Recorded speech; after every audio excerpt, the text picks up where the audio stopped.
one boy walked up to him behind his back and whacked him with a cricket bat. Yeah. And he says, yes, Dad. When I sit in class, this guy's in my ear. When I'm at church, he's in my ear. When I'm at cricket, he's in my ear. When I'm at rugby, he's in my ear. I don't want to fight him because I'm bigger than him, and you taught me that we don't fight smaller boys. Teaching my boy to be a gentleman. And in teaching him to be a gentleman, I unfortunately made him think I was teaching him that he's not allowed to stand up for himself, which is not correct. When I ask kids at schools, how many of you know of someone that has decided that suicide is the answer? A lot of them put up their hands. Everybody now knows somebody that has done it or have read something about it.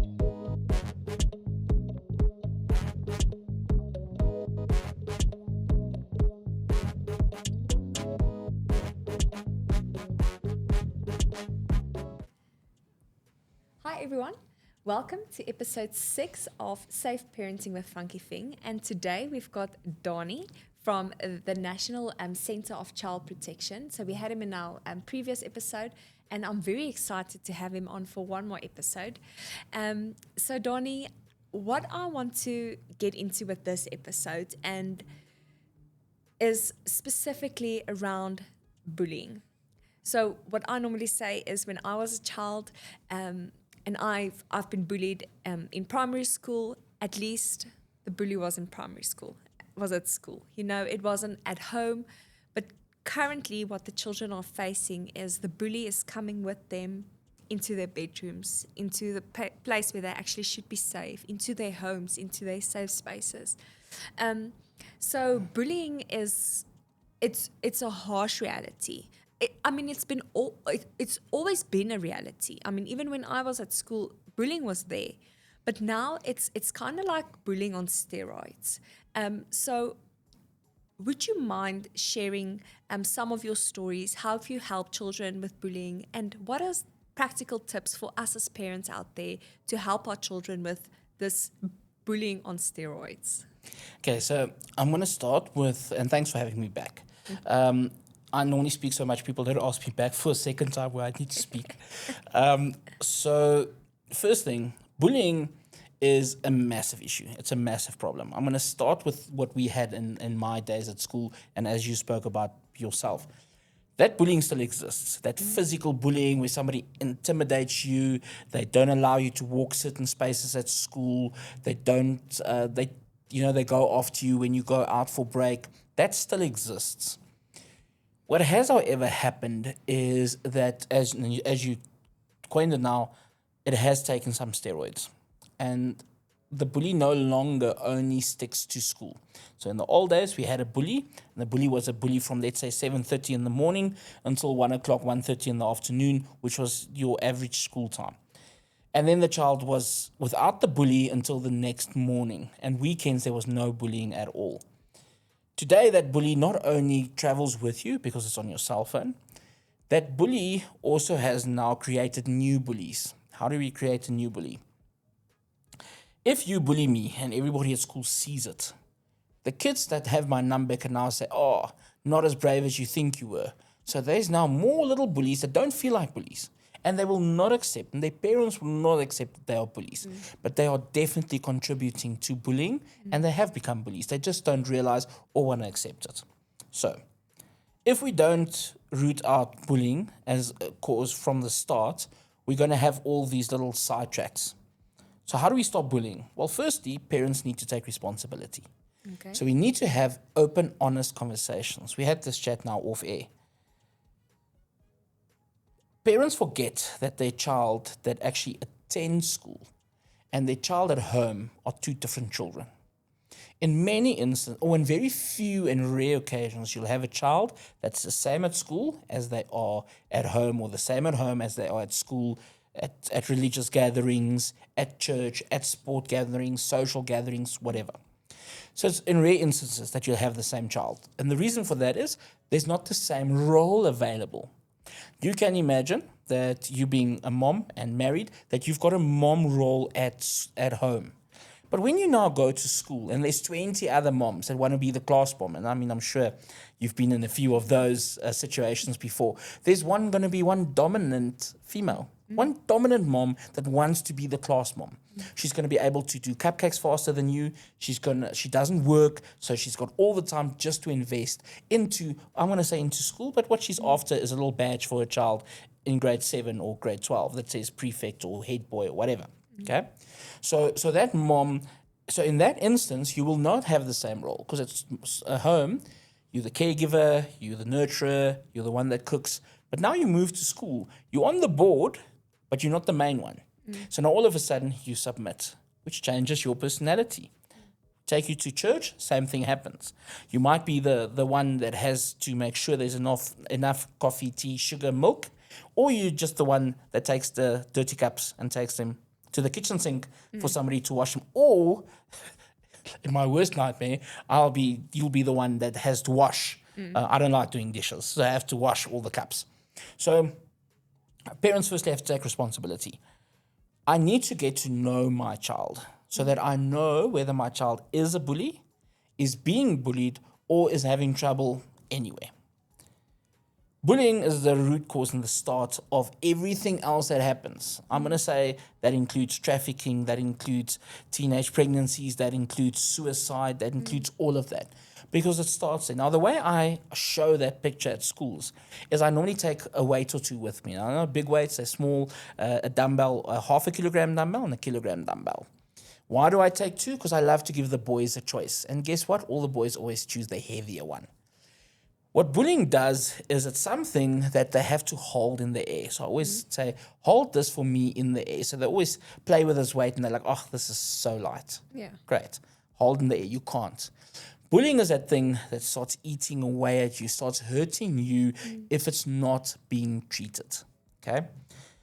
Bullying, we used to say many years ago, comes from home. So the child that's being abused at home or has very strict parents or very, over-the-top disciplined parents, they used to come to school and bully other kids at school. And we could, with quite a big percentage of accuracy, say that child that is a bully has been bullied at home and it comes from home. Today, we actually can't say that at all. We might have one child that's being bullied at home. But they now come to school and they bully other kids. And through that other bullying, kids sending messages and stuff, they create themselves. They're not created at home. Yeah. I've sat with parents that if I show them the messages that their kids have been sending to other kids, refuse to believe it. And I mean, the number is correct. Yeah. The profile picture is correct. The fact that their child's phone has those messages on, they still refuse to accept that their child would ever get involved. But at home, everything's fine. Everything's perfect. We're happily married. We don't have any problems. And I'm not going to get into that discussion, each to its own, but that's what most parents say and believe. So that's one form of bullying. That physical, as you spoke about, that physical thing, that physical aspect. And that physical aspect obviously has that thing of kids are scared, I don't want to go to school, my stomach is turning, I'm scared. It's a fear thing. One of the questions I ask a lot of kids, specifically the boys, when I do workshops with boys, is how many of you would like to beat up your stepfather figure because he's hurting mom? And 90% of the boys put up their hand. Because unfortunately, in most instances, that man does not have to be an example for the boy. He should be, but he's not. Yeah. And in his mind, he does not have to be. So they're hurting mom.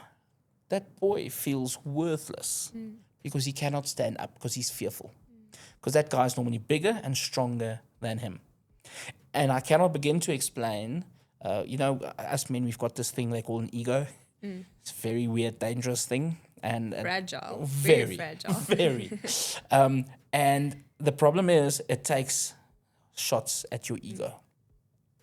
Now you see mom being abused, can't stand up to the stepfather figure. Where's the out going to be? Where's it going? Probably going to school to kids that cannot defend themselves, that are, as you feel, weaker than you. So that's the physical part. How do we sort that out? Conversations. Zero tolerance towards bullies. Meaning, you're a bully, you're out. Schools need to change the way that they interact with that. They cannot, because what do schools currently do? The child that has been bullied moves classes. Nobody gives any attention to the bully. Yeah. Because it's not as easy as just looking at home anymore firstly. And secondly, hey, some of those kids, their parents are on the SGB. That's obviously, for most schools, that's a no way. So we don't go there, okay? So that obviously is not good enough, okay? So that's the physical part. We need to sort it out. How do we sort it out? We have conversations. We assist. And one of the things that we try and do is we try and create something where kids can go and learn how to defend themselves. So we're not teaching them how to fight. We're teaching them a skill that gives them self-confidence. But the great thing is we can take a bully to the same place and they learn discipline.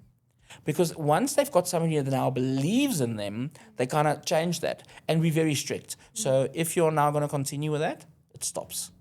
You don't have a mentor anymore. You don't have a father figure anymore. You'll just be watching. They don't like that because nobody's believed in them. That's part of why they are bullies. Then we move now to cell phone. So it's as you said, it's no longer just physical. It's no longer just at school. But now keep in mind, I'm carrying this weight. If I'm carrying this weight for too long, I'm going to get hurt. Self-harming is a massive issue under our kids. Suicide. Did you know that more than 20% of all high school learners in South Africa have tried to commit suicide? 11 children per day in South Africa commit suicide. 11 children per day. Bullying being one of the main reasons why. That's what I wanted to ask next. Probably the reason. Main reason is bullying, because bullying makes you feel out of control, scared, fearful. It's not how we want to feel ever. Okay. Now, cyberbullying takes that to the next step. So, when I was at school, the child that got bullied was the fat child, the short child, the child that got the least marks in maths or whatever subject we were writing, and the child that cannot run, the slowest child. So I asked the following questions at schools. Who's been teased because they're fat? A lot of hands go up. Who's been teased because they're too thin? Hands go up. Who's been teased because they're not doing well at school? A lot of hands go up. Who's been teased because they are too clever? Hands go up. So now I'm getting 95% average, and I'm being teased about it. So we have, especially the boys, who downplay their intellect so that their friends don't tease them because they're too clever. Who's been called too short, too tall, and that continues. So you're going to get teased these days. I remember I was on one of the news channels. I did an interview, and one of the gentlemen at the bottom, and it was about a child pornography case, and I was interviewed, and a gentleman at the bottom of the interviews, because they loaded that onto YouTube, then said how many kids that guy had to eat to be that big. And I remember I saw it and I laughed, shared it with my daughter. She laughed, she enjoyed it. And then I thought to myself, but that's actually, this guy doesn't even know me. Yeah. Probably sits at home the entire day doing nothing, and now he wants to tease me. I 100%. And I mean, I've pulled vehicles with a single arm, sitting down up to 9 tons. You could squash his head if you want to. Exactly. But I was cyberbullied. Yeah. And it doesn't bother me because I couldn't care less. But the point I'm making is nobody is immune to it. Yeah. I was speaking at a school the other day, and I said to them, you could be sweeping a street. There's nothing wrong with that job. But you still have the access to an app called X and tell the richest man in the world, Elon Musk, how you dislike him. That's what we've come to. That is ridiculous. That absolutely makes no sense. Yeah. So that guy is a multimillionaire, billionaire. And you sweeping streets, you struggle to find out what you're going to eat tonight. And again, I've got nothing against the job. Job's noble. But then you think you've got the audacity to tell him how to live. Yeah. Probably first sort out stuff in your own house, in your own life. So cyberbullying has now brought everything home. We don't escape the bully. The bully is with us. The bully is sometimes nameless, faceless, maskless, but they've got a voice. And if we don't check in on our kids, that bullying stays with them. Like you said, going to bed, going to church, going to wherever you want to go, carrying this bully with them all the time. How do we change that? How do we stop that? What conversation? We need to have open conversations. But parents also need to look at their kids and realize nobody knows your child as well as you do. So if you see your child starts Withdrawing. you see your child stops communicating, your child all of a sudden uses words that they shouldn't be using, all of a sudden they do things out of the ordinary, they act different not only towards you, to their other siblings, all of those are signs that something is happening. And you need to stop that. You can't look at that, see that, and then decide to not do anything about it. So the way that I speak about bullying at schools, and in general when I speak to parents, I don't want to give them a big lesson on what a bully is, what the effect is, and all of that. I want to show them the picture of this child carrying something that's too heavy. And because they're carrying too heavy, they hurt themselves. They harm themselves, self-harming. That's one of the signs that something is not okay, something is not right. And self-harming in an excessive form is suicide. Because that's not all of them self-harm to commit suicide, but to some of them, that is the ultimate step in the sense of, I'm hurting myself because I'm hurt. If I hurt myself for too long, I won't be living. I won't be alive anymore. So that to me is something that parents need to look at. So have those conversations. I've sat in many a hall where they've taught us everything about bullying, from being an ableist and all of that. Bullying needs to stop where? At home. First. Conversations about, I don't tease kids because they don't look like me. I don't tease kids because they don't sound like me. I don't tease kids because I feel they're not perfect. Now, I'm a Christian.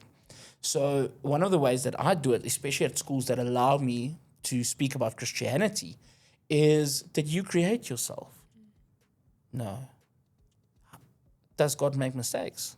No. So next time you want to tease a child, I've got a golden rule. You go, God, I think you made a mistake because that child's ugly. And if you can carry on with that, then you go for it. Then you be a bully. And then all the kids go quiet. Because that's not so easy. Same if you're married. I remember when I was going through my divorce, and my divorce was felt like Gold Tree City on steroids. And I remember one day speaking to God about it, and I had this voice that said to me, who's in front? Who's winning? I don't know, Lord. So why are you fighting like that? But Lord, turn the other cheek. But Lord, no, turn the other cheek. And I wasn't happy with it, but I always assume when I disagree with God that I'm wrong and He's right. So that's the thing. You didn't create yourself. They didn't create themselves. You have no idea why they do the things that they do. You have no idea why their shoes have the markings at the bottom that they've got. You don't know where they've walked, why they've walked there. And you cannot judge somebody on your perception of who they should be according to your life that you've had. You need to do it according to what they've got. So that's my one thing. And then remember, that person carrying this weight, if they carry that weight will become bigger and bigger, at least to them, and bigger, to a point where it squashes them. And that's when we have a child that says, I don't want to. Worst part for me is speaking at a high school and asking kids who's got suicide letters with them and is prepared to share them with me. Oh, wow. And then they bring some of their letters at So the they end. have them. Wow. They have them at school. Some of them got more than one. I remember one boy, and I waited, and 45 minutes, and I thought, he's not going to. Yeah. And then eventually he came and he said, I really didn't want to, but I couldn't help myself. Here's my letter. Oh, wow. And that letter literally said, Dear Mom, dear Dad, this boy and this boy has been bullying me since grade, in that instance was grade 8. I don't know how to escape it. Nobody listens. Nobody cares. I'm sorry that I had to kill myself. Wow. So it's real. It's something that happens. When I ask kids at schools, how many of you know of someone that has decided that suicide is the answer? A lot of them put up their hands. Everybody now knows somebody that has done it or have read something about it. Remember, the world we grew up in, and I'll say we, I think I'm a little older than you, but the world I grew up in, we don't really know about suicide that much. We heard about it. It was always, somebody down the street, somebody there. It wasn't something that was so open. Kids today know about it. It will be in rare instances that a child would not know of someone or have heard of someone that has committed suicide. I remember my uncle committed suicide, and he had a substance abuse problem, alcohol specifically. And after his 5th or 6th or 7th rehab session, he made the mistake of, again, having a drink, and then he couldn't anymore. And I remember the devastating impact that had on my grandparents. So once you bully somebody to the extent that they're going to commit suicide, the after effect of that is huge. I try and explain it to the kids as that empty chair, building a puzzle, and you already know from the start that one little puzzle piece is missing. And that will be burning, that will be hurting the parents, siblings.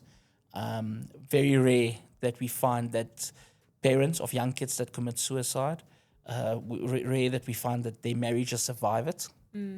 Because they're now trying to make sense of it. They're trying to... and I don't think it's something that the parents should make sense of. No. You don't want to...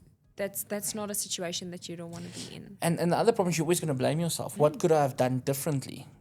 So that's why communication to me is crucial. So bullying is a massive thing. I cannot say that enough. I don't want to downplay bully just because of the way that we handle the conversation about bullies. But bullying is huge. I always say a child that's being bullied is easier to traffic. A child that's being bullied is easier to get into, is easier to find that as a reason for suicide.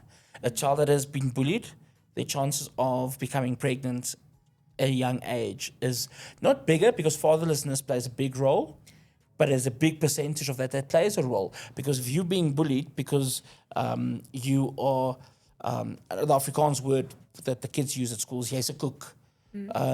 Because you are a prude.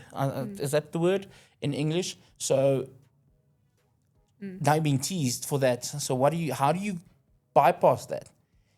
You go and do something that's the opposite of that.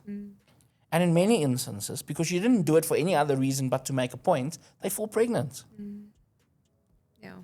So we have to have those conversations. Bullying plays so many roles in everything. I remember my boy was in grade 5, so he was 10, 11 years old. And I was on my way, he forgot his cricket shoes at home, and I stayed like 500 meters from school. So I got there, he said, Dad, I put in my tackies, but we're now going to bowl on the pitch, and I need my proper cricket shoes or whatever. And I went back, got it for him, and I was probably about 50 meters, 30 meters away.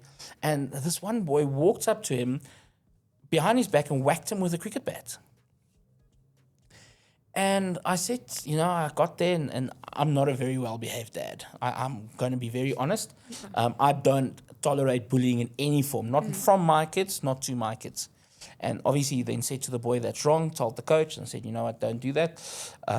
Not as calm as I'm now. Yeah. And then I said to my boy after, what's happening?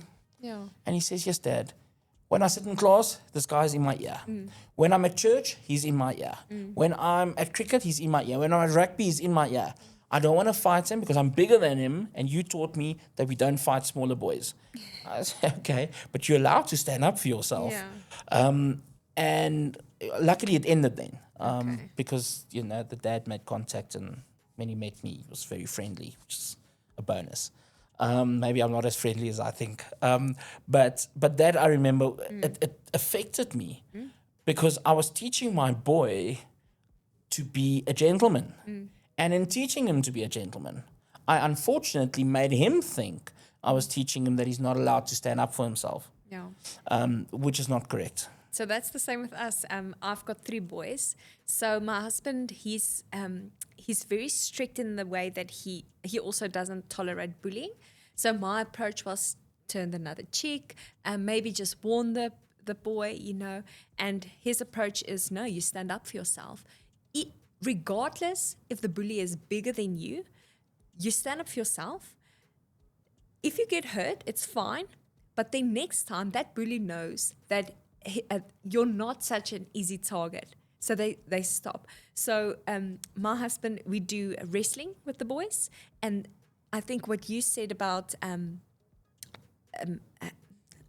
just want to link to what you said there is, if you have a bully and you send them to a physical activity, then you teach them discipline. Or if they get bullied, you teach them self-confidence. Yes. So for all the boy moms out there, get your kids to wrestle because it gives them that confidence. Yes, maybe they'll get sore, like beaten up the first time, but the second time it will be better, and that bully will stop. So my approach for bullying changed significantly when I saw the benefit of having your son stand up for himself. So I think that's what you said, like you wanted to teach him how to be a gentleman, but he thought, oh, he's not allowed to stand up for himself. But that's not the case. So I think this is just a real tip from my parenting is allow your boys to stand up for themselves.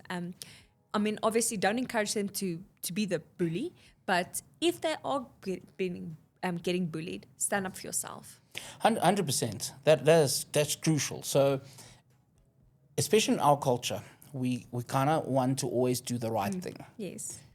And the right thing isn't always the best thing. Yeah. Sometimes you need to be the one that says, Yeah. listen, I won't tolerate that. I remember one day I was a youngster and I just became a dad and I was staying somewhere, but everybody still thinks you're stupid because you're in your 20s. And somebody was saying something, but in a nasty way. And I remember saying, hey, I've got boundaries. Yeah. If you speak to me in that manner, Yeah. I won't be listening. And feeling very proud of myself after. I don't know how much time we've got left, but I want to share one bullying case I'm currently working on. Young lady was being bullied at school.